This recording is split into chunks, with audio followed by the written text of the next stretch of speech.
Garden cities. It is something you may have heard before in connection to city planning, but what exactly is it? Is it just a city with gardens, that's it?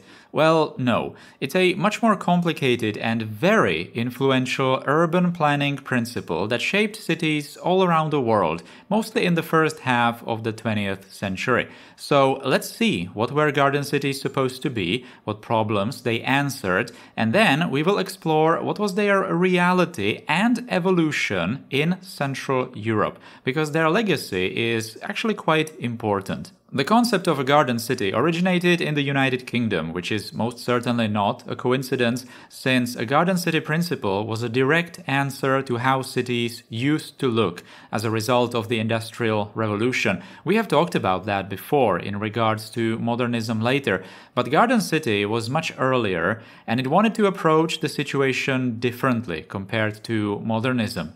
Cities back then looked, by modern standards, quite horrible. Extreme densities, mixed residential and industrial areas with high pollution, unsatisfactory living conditions, not enough greenery, and so on. Expansion of cities was also seen as a major problem. Cities expanded quickly, chaotically, with not ideal urbanism in many cases. The very basic idea for a garden city wanted to put an end, especially to that last point of expansion. The creator of the idea, Sir Ebenezer Howard, published his first work in 1898. In there, he described that a garden city simply needs to be planned to have a certain fixed maximum population and be extremely heavily planned right from the start. After the population mark of around 30,000 people is reached, the garden city would stop expanding and another one should be built instead nearby, next to a bigger city or metropolitan center in an ideally circular pattern.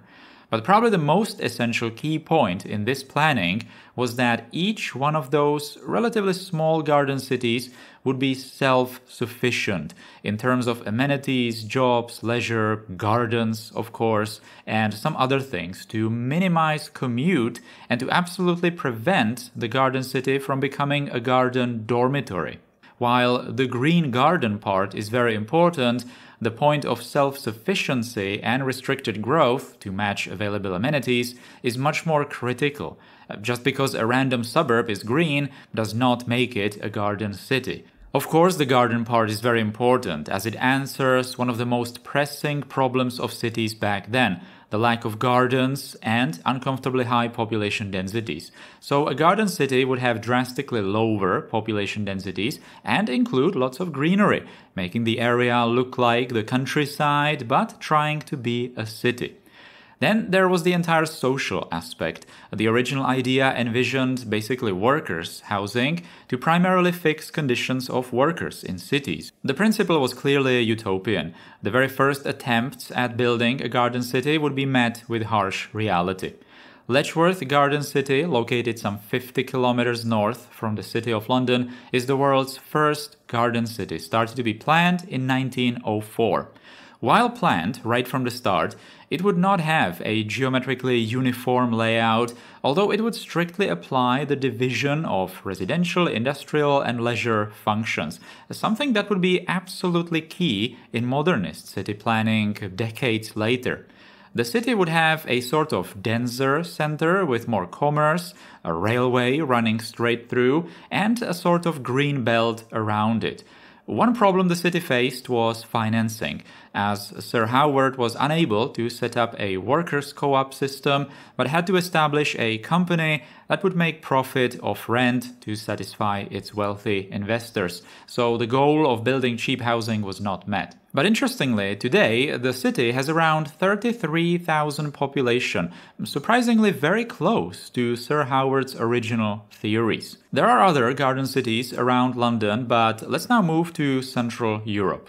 Some districts, while green, might not have anything to do with garden cities at all. The fact that trees are nice around residential buildings was clearly not invented in the UK. Some places might be even older than the principle. That is, for example, the case of the Lichterwälde villa colony in Berlin, which is probably the direct opposite of what garden cities stood for. It was a neighborhood with fancy villas for rich Berliners, but not that rich, otherwise they would just build a palace somewhere completely detached. But obviously if you build a fancy villa, you don't want to have it glued right to your neighbor, so there were big gardens around them with lots of trees for privacy. On the other side of Berlin, there is a district inspired by green cities, Frohnau. Right away, you can probably see that something's missing, and indeed, Frohnau is pretty much nothing but residential district, so it misses the key point of garden cities, the self-sufficiency. It is Berlin's dormitory instead. It started to be built in the 1910s along a newly established railway station. Unlike the British cities, here the individual plots were sold to private customers who then gradually filled the place. It wasn't all that popular until the 1930s, when majority of new houses were built. Although one principle of garden cities it did fulfill, which is the restricted expansion. It pretty much did not grow past its initial boundaries, and there are some 16,000 people living there today.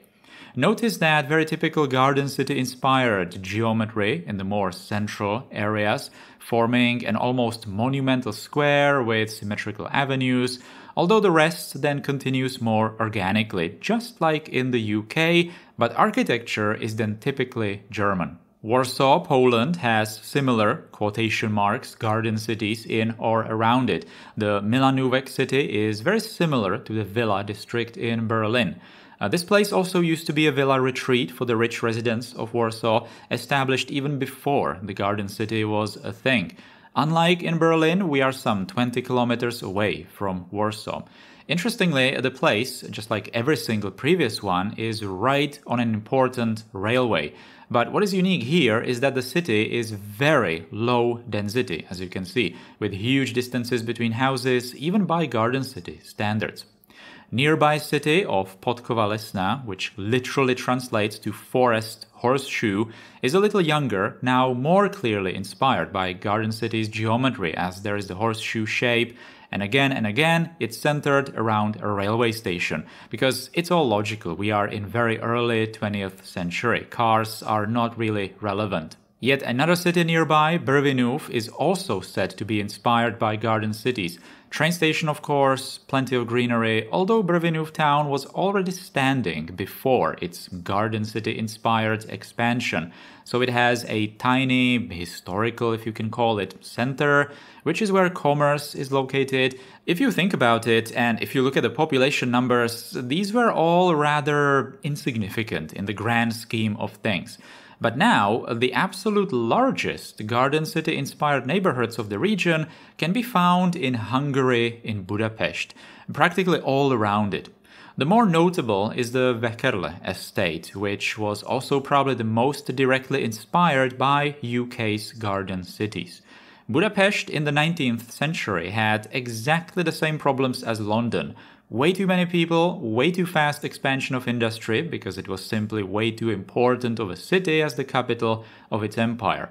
Unlike Sir Howard in the UK, however, Budapest's planners decided to build a huge new city right next to the old city.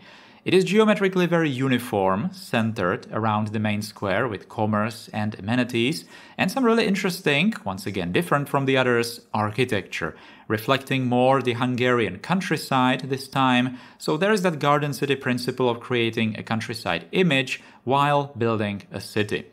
There is also a green belt, plenty of greenery inside, but the place certainly isn't low density. Nearby districts are proper suburbs with little to no garden city principles, apart from the low floor count. There even isn't all that much greenery anymore, just tightly packed individual houses, sometimes even wall to wall. Urbanistically, not quite ideal. It is basically the result of Budapest being a really important city in the 19th century, capital of the empire, its supercenter attracting many people. Then after the First World War and after the collapse of Austria-Hungary and shrinking of Hungary, Budapest saw a big Hungarian refugee wave. Budapest metropolitan area basically doubled in size during the first half of the 20th century. Now, what was the preferred solution to housing shortages back then? Garden cities, of course. But those were theoretically only supposed to provide a good living environment for a couple of tens of thousands of people, not some 500,000. Thus, Budapest's outskirts look like they do, fixing an immediate problem by twisting the currently available or trendy urban solution. Plenty more Garden City-inspired neighborhoods in the region in many other countries and cities all around. What's now important is how the Garden City idea evolved. It became clear to planners and architects that some two-floor detached houses with gardens all around are just not going to cut it. Garden cities were nice and all, but cities required solutions for hundreds of thousands of people. That is roughly the 1920s, 1930s, when Central Europe already started to lean towards more community-style housing projects and, much more importantly, the emerging modernist ideas of standardization and prefabrications started to appear as real possibilities. So it is exactly this evolution that led to building projects such as the Horseshoe Estate in Berlin. Small detached houses are gone, replaced by short uniform brick apartment blocks in a highly planned layout. Emphasis on greenery remained, but there are also closed gardens at the backyards of those long blocks. Such housing projects are incredibly common all around Germany at this time. Something quite unique can be found in Wrocław, Poland, although when this was built it was still Germany, and the influences are really obvious. The Sepolno district was built much larger according to one plan. Once again, detached small houses are almost gone, replaced by bigger apartment blocks organized into a uniform layout. It's very green, very gardeny, but also not a separate city, rather a proper residential estate that people need to leave every morning for work. Garden cities, as we saw in the UK, were completely abandoned by this point in Central Europe in favor of blocks of garden suburbs. What was next? In the soon-to-be communist countries after the Second World War, there will be a brief period of early brick modernism, suddenly replaced by dictated socialist realism, and then a few years later, in the late 1950s, switched back to modernism, this time already with concrete panel prefabrication. Did these styles completely ditch the common ideas of garden cities? No, not at all. On the contrary, both heavily worked with them. The 1950s socialist realism Nowa Huta in Kraków, Poland is a great example of that. Back in the day, it even used to be a separate new city, almost self-sufficient with amenities and work. Socialist realism, of course, added many principles of its own, emphasized some, put aside others. Modernism then totally reshuffled the basic principles of layouts and roles of urban elements, and, of course, added lots of cars. But those were topics for other videos already in this series. How were existing garden city-inspired districts treated in time? Well, let's take a look. Back in Budapest, communist planners decided that the small house city expansion is just not good. In this particular place, they even went as far as destroying whole city blocks of lower houses and replaced them with a fairly large panel housing estate with new amenities, increased density around the main avenue, which later even got a metro line. Budapest, with these low suburbs, was in a really difficult situation urbanistically. Because if you start from the center, it's basically the very old, very tightly packed core, which then gradually decreases density. Then there are some green places, industry, and then the garden suburbs. Well, now what? The city still grew and added some 500,000 more people in the second half of the 20th century. So what are we supposed to do? Demolish all the green suburbs and just move them further outside to just maintain some decrease in density? That's just impossible. There are not enough resources for that, and plenty of people are already waiting for a new flat, so demolishing existing housing is not exactly a good idea. But some attempts of such rebuilds were done, like in here. But in other places, panel housing was simply built wherever there was still some space left, in between the never-ending suburbs.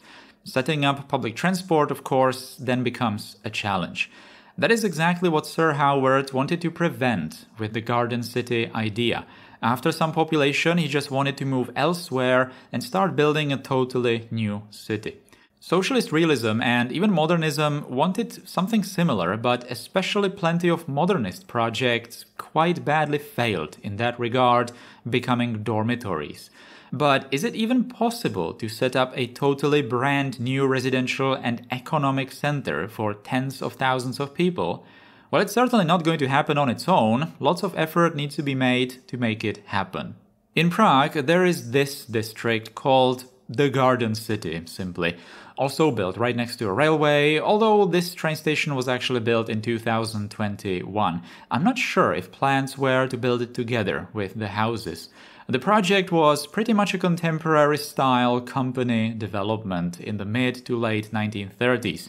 Second World War put a stop to the original plans. After the war, only a handful of new buildings were finished, and then during socialist realism, larger houses were added in that new style.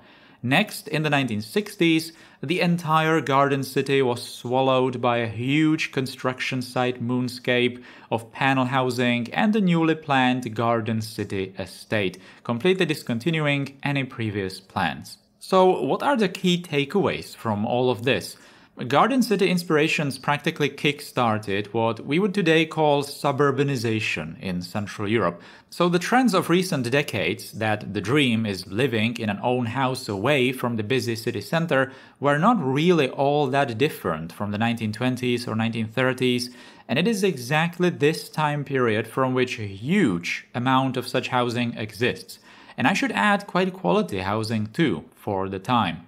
Further principles of city planning and communism did not favor this type of living, although it is certainly not true that single-family houses were not built anymore, as we will see in some future episodes. So, going into the post-communist decades, the idea of a single-family house was nothing new, nothing crazy. But now the environment for building them was totally different and very much in favor of it. Plus, there is the absolutely key element in suburbanization and overall living outside of the city, the car, which did not really play any role in workers' housing before the war and only slowly started to make a difference post-war. Now it would be at the very center a lot. So that's it. Those were garden cities and their legacy going forward. Just a little side note at the end. Yes, here in Altengrad, I did not and I will not build as many suburbs and single-family houses as would be expected in real-life cities, simply because I find that kind of building in city skylines incredibly boring. And it's not like the city doesn't have any, so I think the point can be made, can be shown sufficiently. I've already heard all sorts of advice how to make it work, so please, it is what it is. Anyways, that's gonna be all for today. Thanks for watching. If you like the episode, then you know what to do below it. And big thanks to all channel members. I really appreciate your guys' support. See you next time. Take care. Goodbye.